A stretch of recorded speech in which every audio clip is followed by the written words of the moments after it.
Hi everybody, this is Will Bowen with today's JumpStart. We are continuing our multi-part series on self-reliance by Ralph Waldo Emerson. Now, why do I call it multi-part? I have no idea how many parts it's going to have. Look at this, look at this. I have just written, I have made notes, I have highlighted, I have done all kinds of things. And you're possibly thinking, well, how long is this going to be? And I'm like, I have no idea. And you know what I'm thinking? You got nowhere else to go, do you? What do you got to do? This is going to change your life. This is amazing. This is absolutely just, I don't know, I would consider it critical information.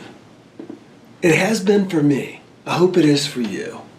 Because I think that he speaks to our universal condition and our universal spirit, And this brings us up to today's quote, which is, to believe your own thought, to believe that what is true for you in your private heart is true for all men. That's genius. Now, I don't know about you, but that doesn't sound like genius to me. That sounds like insane narcissism.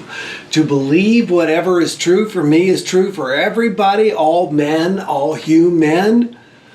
Come on, seriously? Well, why not?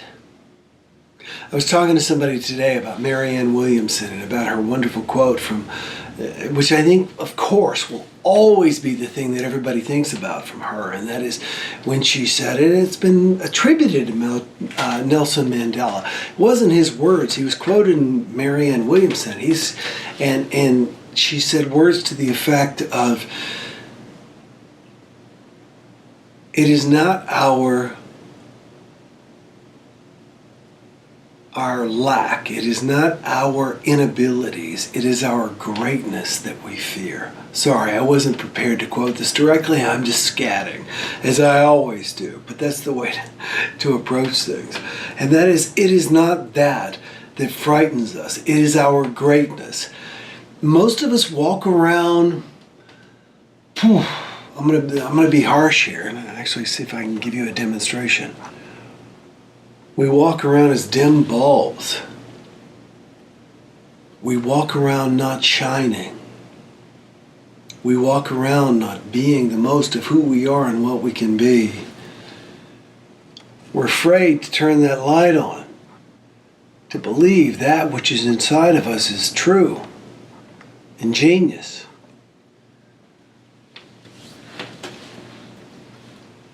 You are a genius. Everything inside of you is inside of every genius that you could think of.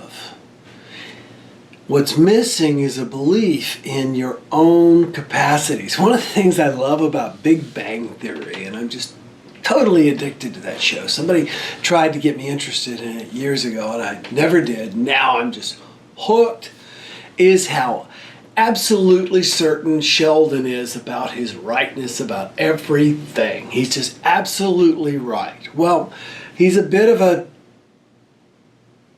unpleasant person as a result, and I'm not suggesting we be that. The thing is, to be so certain in our own minds as opposed to trying to convince other people. That's what Sheldon's issue is. But to be so certain in your own mind that you are a genius, that nothing that comes out of anyone else's mouth, my own included, is any more valid or important than what you have to say. My favorite moment from being on the Oprah Winfrey Show 12 years ago was at the end. Oprah did this thing and she allowed people to come up and ask questions. And this young woman came down from the audience. There was about 400 people in the audience. And she stood there and began to talk to Oprah and ask. Oprah would allow people to ask questions, and this woman began to ask her question. But it really became just fan love, where she was like, "I can't believe I'm talking to Oprah," like this.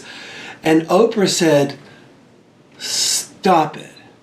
If you are so into like worshiping and adoring me, you haven't been listening to me. You need to understand how valuable you are. Oprah and Emerson are saying the same damn thing. You are equal to anyone and everyone who has ever lived, and anything and everything you want to do is valid as much as anyone and everyone who ever will be. Period. So, wrap your head around that. And leave your questions and comments. We'll hash it out. Enjoy today. We'll talk tomorrow. Bye-bye.